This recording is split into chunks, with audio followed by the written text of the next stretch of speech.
मध्यंतरी election postpone करण्याच्या संदर्भातली फार मोठी चर्चा होती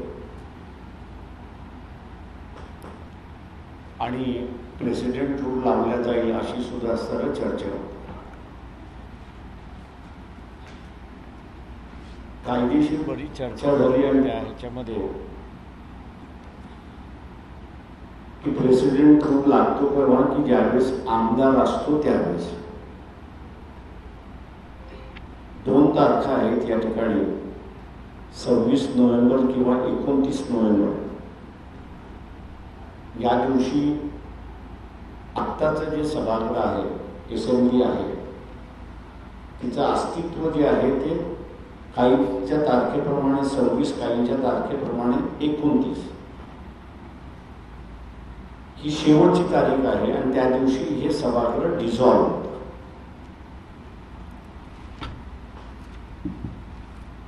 दुसरी बाब जी आम्ही सर्व नजरेस आणून दिली आणि जाणीव करून दिली आणि ती म्हणजे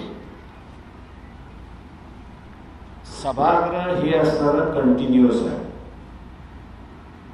सभागृह कधी डिझॉल्व्ह होत नाही, पण आमदार जे येतात ते असणारं फिक्स टेन्युअरचं असतं। त्यांचा पिरियड जो आहे तो ठरलेला आहे, तो 5 वर्षाचा आहे आणि ते सभागृह कंटिन्युअस आहे हे दाखवायचं असेल तर मग 1 दिवस अगोदर एखाद्या तरी आमदाराने तिथे असणारा शपथविधी घेतला पाहिजे।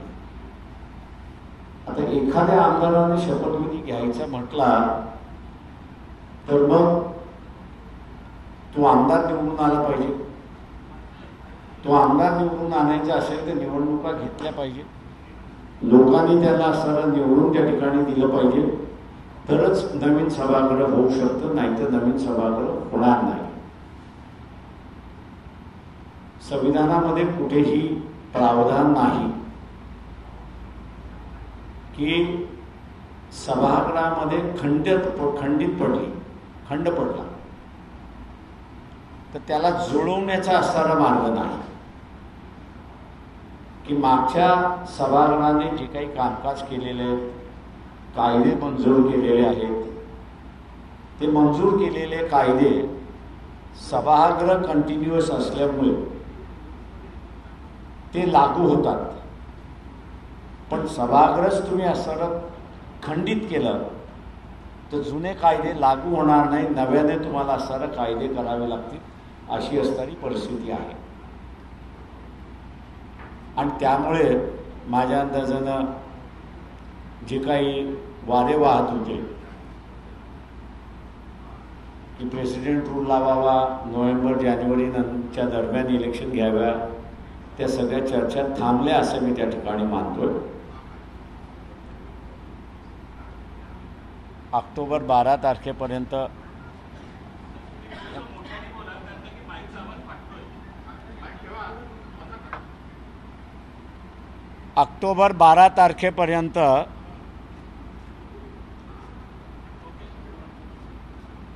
इलेक्शनच्या नोटिफिकेशन निघतील असं आम्ही गृहीत धरून त्या ठिकाणी चाललेलो आहोत।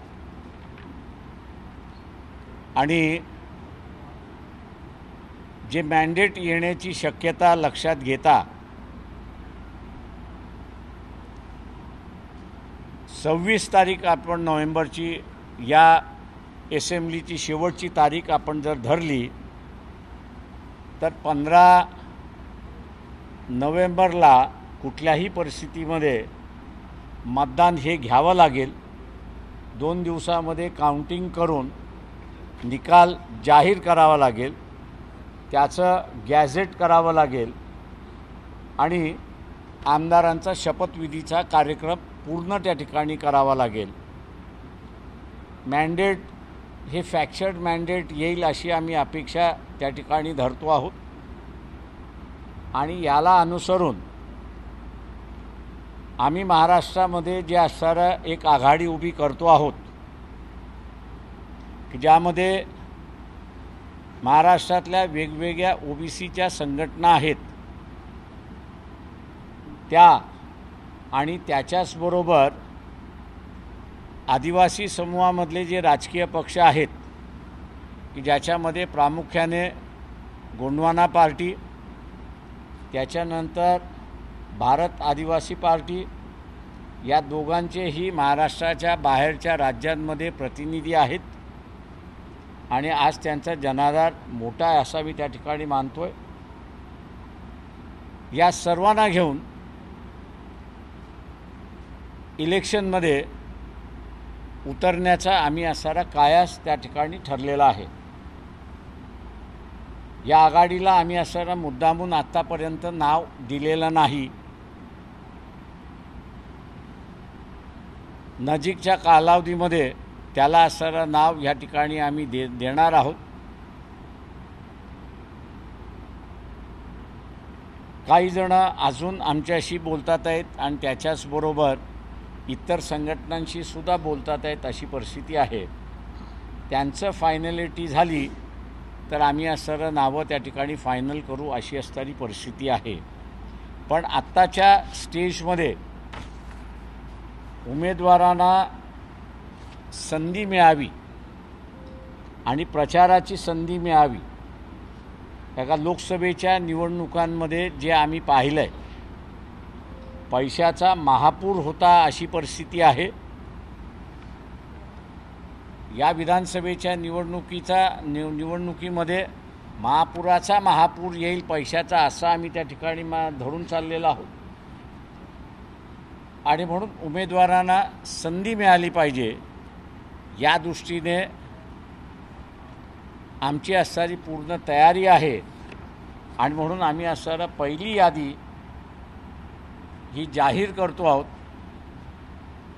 ती पहिल्या यादीमध्ये assembly constituency number 11 Raver Shamiba Patil या उमेदवार आहेत। 24 मतदारसंघ सिंदखेड राजा सविता मुंडे ह्या उमेदवार आहेत। वाशिम 34 मध्ये मेघा किरण डोंगरे ह्या उमेदवार आहेत।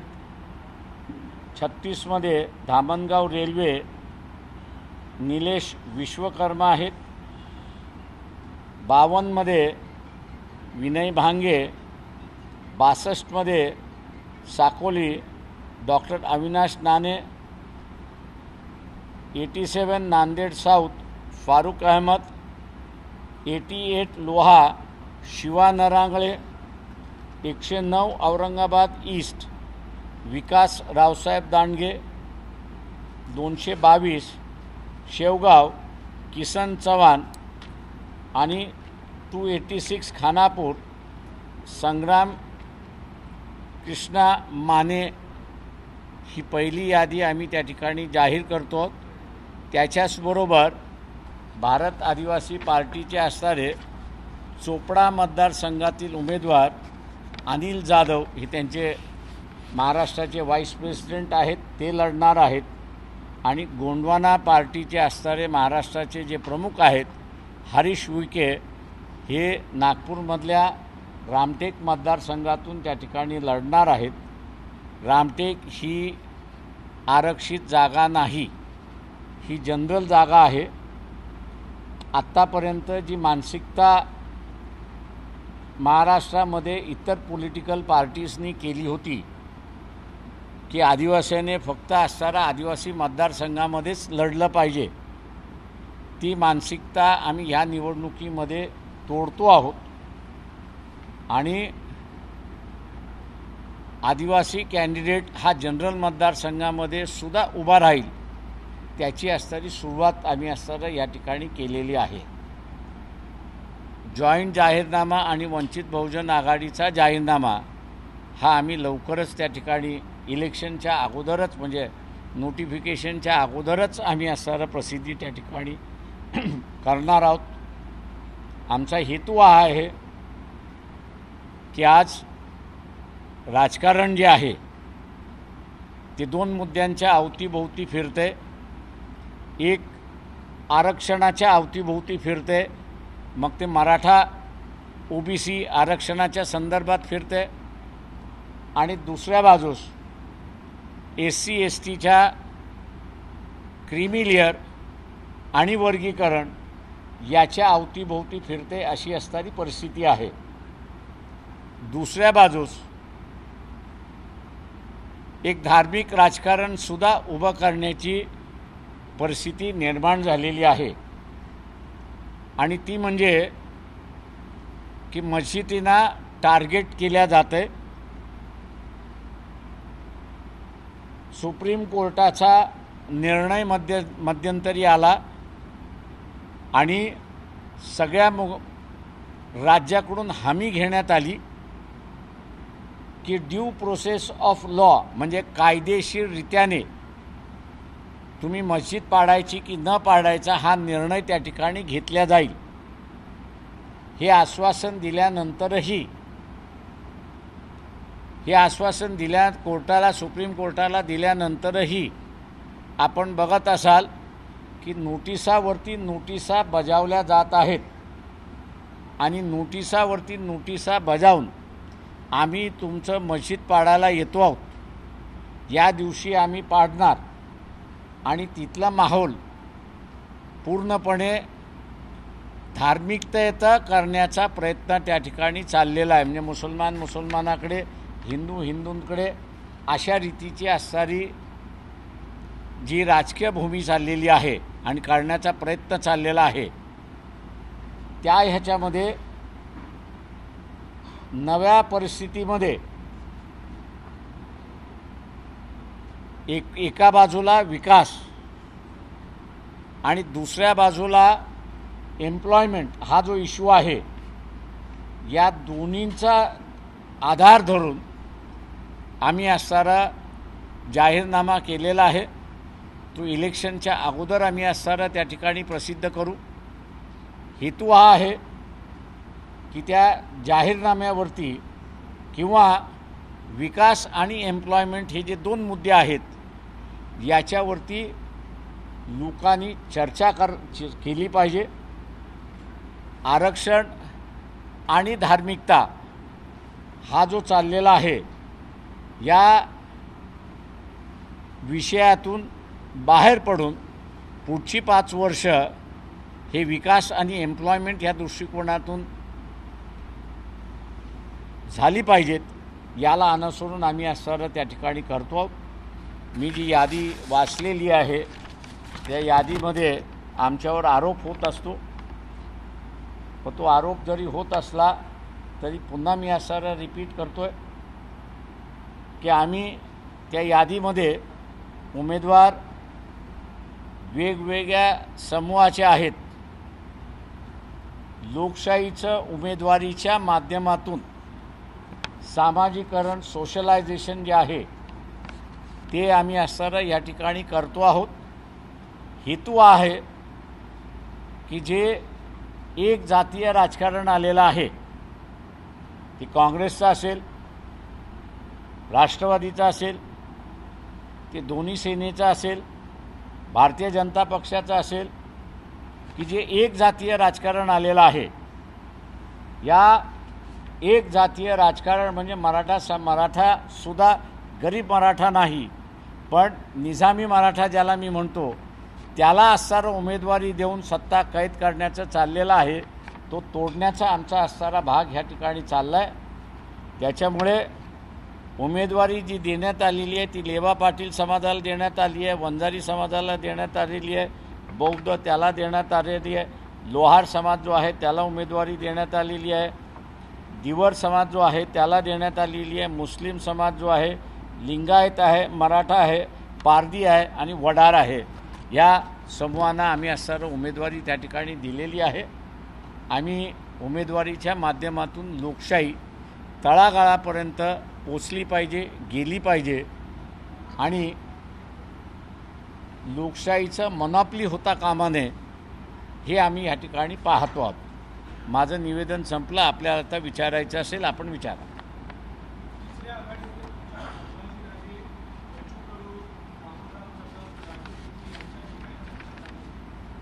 ते आम्ही असणारं जे आहे वामनराव चटप म्हणजे आमच्याबरोबर असणारं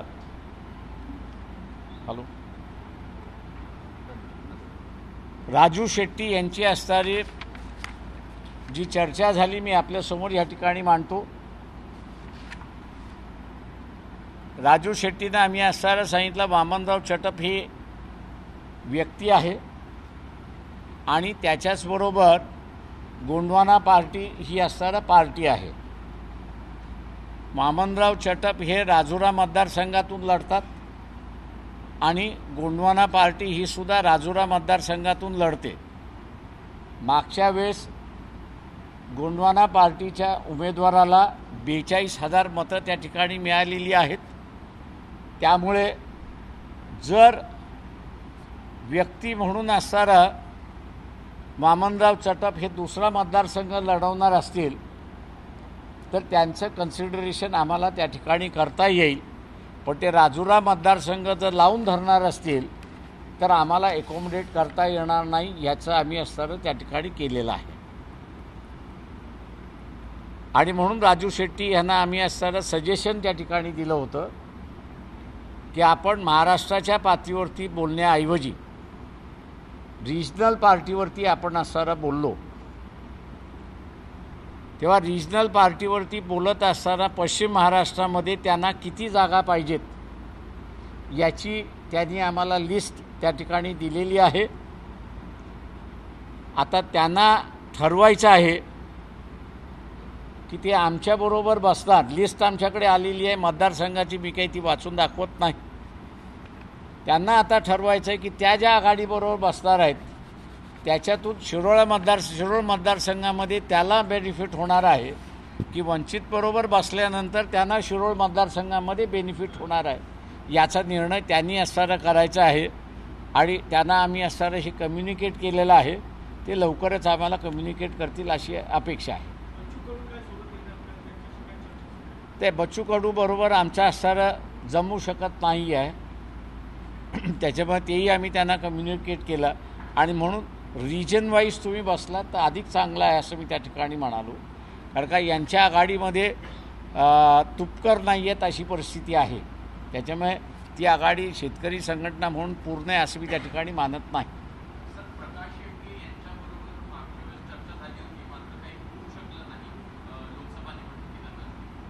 नाही, आमचं कोणाशी चर्चा झाली नव्हती लोकसभेला.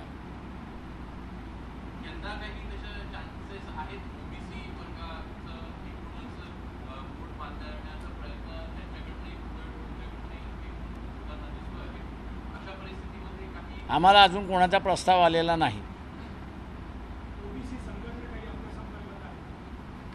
जिल्ह्यातल्या ज्या ओबीसी संघटना आहेत त्या सगळ्या आमच्या असणाऱ्या संपर्कात नुसत्या नाही आहेत तर त्या ठिकाणी प्रत्येक जिल्ह्यामध्ये त्यांचा सहभाग हा निवडणुकीच्या प्रक्रियेमधला आहे.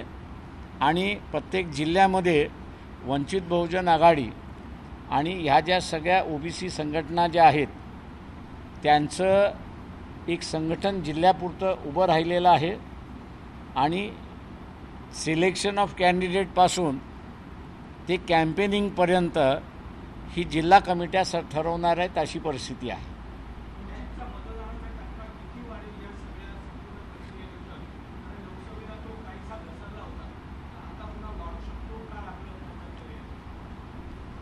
मी असणारा ह्या ठिकाणी मानतोय की आरक्षणावरची असणारी जी भूमिका आहे की ज्याच्यावरती जरांगे पाटील यांची जी मागणी आहे की मराठा समाजाला ओबीसीतून आरक्षण द्यावं अशी जी मागणी आहे त्या मागणीला काँग्रेसने, NCPने किंवा उद्धव ठाकरे यांनी कुठलंही वक्तव्य केलेलं नाही. आणि त्यामुळे ओबीसीनं असं वाटतंय की लोकसभेमध्ये ओबीसीला उमेदवारी मिळाली नाही या तिन्ही पक्षांकडून.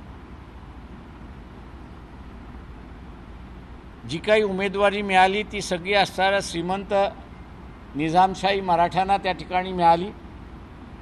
ती आपल्याला यांच्याकडून मिळणार नाही. आणि म्हणून त्यांचा जो निर्णय असा होतो आहे की आरक्षणवादी जे पक्ष आहेत त्या आरक्षणवादी पक्षाबरोबर आपण राहिलं पाहिजे हा निर्णय व्हायला लागलेला. त्याच्यामुळे किती टक्केवारी वाढेल किती वाढणार नाही हे आज काही सांगता येत नाही.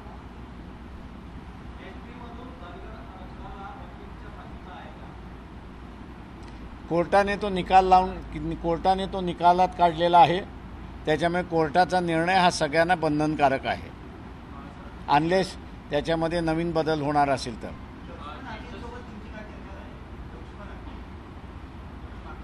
माझं लक्ष्मण हाकेंशी बोलणंही झालेलं आहे. त्याच्याचबरोबर वाघमारे यांच्याशी बोलणं झालेलं आहे. ते उपोषणाला आज बसलेले आहेत.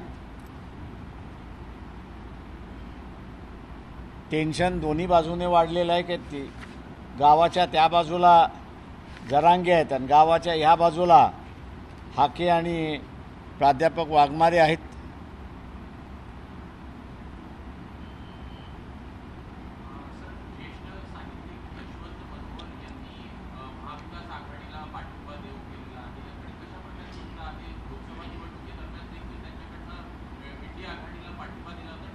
मी असं जे सामान्य माणसाचं किंवा आरक्षणवादी जो आहे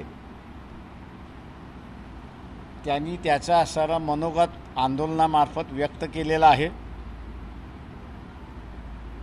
आणि त्या आंदोलनाला पक्ष म्हणून पॉझिटिव्हली बघतोय.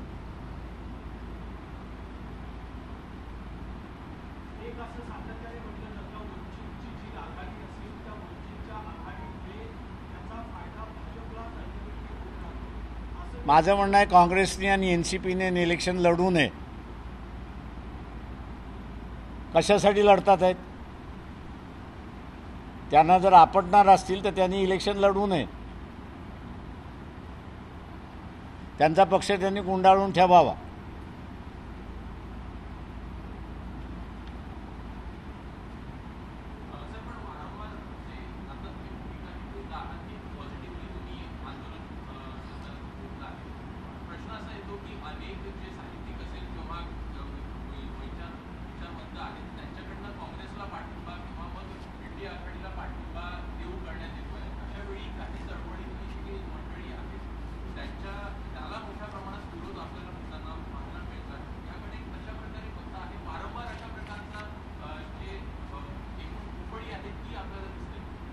दुफळी म्हणण्यापेक्षा विकाऊ आहेत हे दिसायला लागलेलं आहे की लोकांची नस एका बाजूला आहे आणि यांची नस दुसऱ्या बाजूला आहे हे दिसायला लागलेलं आहे. मी दुसरं असणारं या ठिकाणी एक सांगतो. 30 तारखेला चोपडा ह्या ठिकाणी आदिवासी सगळ्या संघटनांच्या वतीने वंचित त्याच्यामध्ये सहभागी आहे. सत्ता संपन्न मेळावा हा चोपड्याला 30 तारखेला आहे. 2 तारखेला तो मनमाडला आहे आणि 6 तारखेला तो नागपूरला आहे. या सगळ्या ह्याच्यामध्ये सुप्रीम कोर्टाचा निर्णय जो आला, वर्गीकरणाचा निर्णय जो आला, या वर्गीकरणाच्या निर्णयामुळे आदिवासींच्या लक्षात आलेलं आहे की आपल्याकडे जो 1% 2% शिकलेला सवरलेला आणि लाभार्थी जो आहे तो कायम बाहेर जाईल आणि आपण अजून शिकलेलो नाहीत, सवरलेलो नाहीत, ग्रॅज्युएट झालेलो नाहीत, म्हणून आपल्याला काही मिळणार नाही अशी असणारी परिस्थिती आहे. दुसरा, त्या सत्ता संपादन मेळाव्यातला जो महत्त्वाचा मुद्दा आहे तो पेसा हा कायद्याच्या संदर्भातला आहे. पण त्याच्याचबरोबर सुप्रीम कोर्टाच्या निर्णयामुळे खोट्या आदिवासी सर्टिफिकेटवरती जे लागले होते त्यांचं सर्टिफिकेट कोर्टाने रद्द केलं आणि त्यांना शासनाला सांगितलं पुढची कारवाई तुम्हाला काय करायची असेल ते करा. शासनाने हा निर्णय आल्यानंतर खोट्या सर्टिफिकेटची आकडेवारी बाहेर काढली आणि ट्रायबल आदिवासींच्या खोट्या सर्टिफिकेटवरती लागलेले 1,25,000 एम्प्लॉईज आहेत असं शासनाने त्या ठिकाणी सांगितलं. यांना टर्मिनेट शासनाने केलं नाही, पण त्यांना जनरल कॅटेगरीमध्ये समावेश करून घेतला. प्रमोशन मिळणार नाही, पगारवाढ मिळणार नाही, जे आहे त्याच्याचवरती रिटायरमेंट होईपर्यंत आपल्याला काम करावं लागेल असा निर्णय त्या ठिकाणी झाला. त्याच्यामुळे ह्या परिषदेमधला दुसरा महत्त्वाचा मुद्दा जो आहे की 1,25,000 आदिवासींच्या वेकन्सी आहे. शासन आता म्हणते की 84,000 वेकन्सी आहेत. आम्ही शासनाला म्हणतोय की 1,25,000 असतील किंवा 84 असतील, या तुम्ही ताबडतोब आदिवासी वर्गातून भरायला, ST वर्गातून भरायला सुरुवात करा. आणि त्या संदर्भातला असणारासुद्धा या 3 कार्यक्रमाच्या माध्यमातून फोकस राहणार आहे अशी परिस्थिती आहे.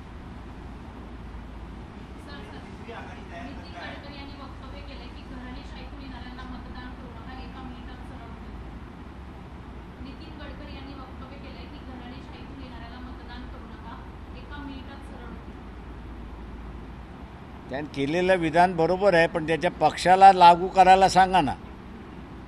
स्वतःच्या उपदेश देण्यापेक्षा स्वतःच्या पक्षामध्ये तो लागू करा ना.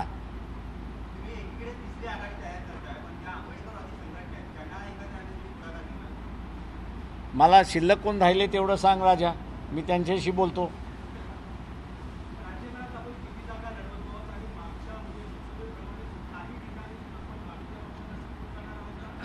यावेळेस असे त्याही वेळेस काँग्रेस पक्ष, आता मी नावं घेत नाही त्याच्यामध्ये, का ते इथिक्सला धरून नाही असं मी त्या ठिकाणी मानतो. त्यांनी पाठिंबा मागितला, आम्ही पाठिंबा दिला. यावेळेस असताना कोणीही पाठिंबा मागितला तर आम्ही पाठिंबा देणार नाही. कारण का वापरून घेण्याची जी सवय आहे ती आता आम्ही मोडून काढणार आहोत.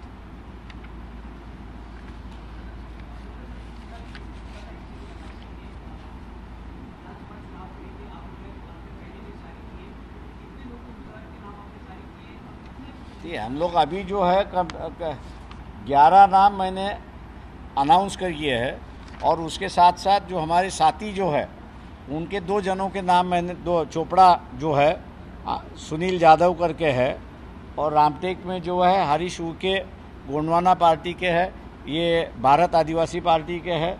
तो ऐसे मिलके करीब मेरे ख्याल से 13 उम्मीदवार जो है जिसके नाम जो है वो हम लोग ने फाइनल कर चुके हैं और वो इलेक्शन लड़ेंगे.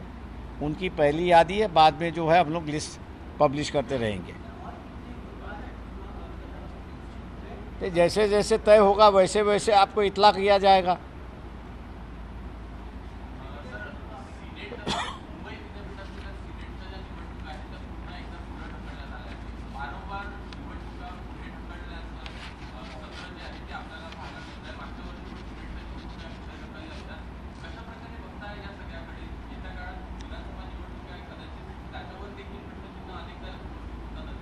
प्रश्न असा आहे की तुम्ही माझा असणारं ट्विटर बघितलं नाही. 1 नेशन 1 इलेक्शन याच्यावरती कॉन्स्टिट्यूंट असेंब्लीमध्ये डिबेट झाला होता. त्या कॉन्स्टिट्यूंट असेंब्लीच्या डिबेटची तारीखही मी त्या ठिकाणी दिली होती. आणि त्याच्यामध्ये one of the ways of converting democracy into dictatorship, जी पद्धत तिथे असताना बाबासाहेबांनी मांडली की डेमोक्रेसीचं डिक्टेटरशिप कसं होऊ शकतं, हे जे बाबासाहेबांनी मांडलं त्याच्यामध्ये त्यांनी असं म्हटलं की 1 नेशन 1 इलेक्शन हे तत्त्वसुद्धा डिक्टेटरशिपकडे घेऊन जाणारं आहे.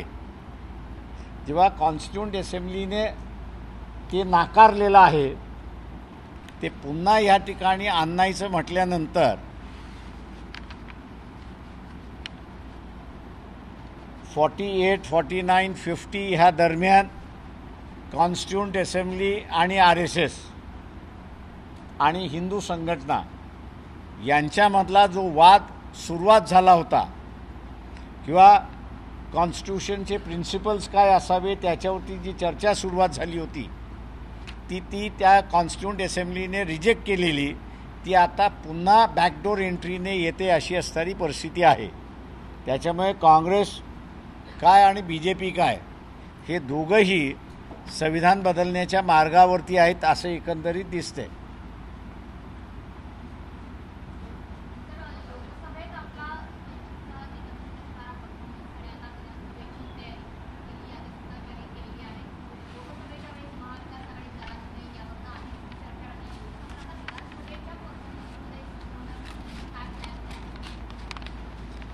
जागा जिंकायचा प्लॅन आहे आमचा यावेळेस. आता ती जागा जिंकायच्या प्लॅनची स्ट्रॅटेजी मी पब्लिकली नाही जाहीर करू शकत.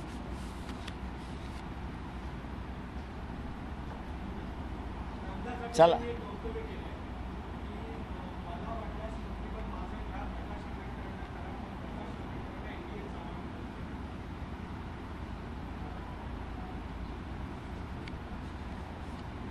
धन्यवाद. थँक्यू.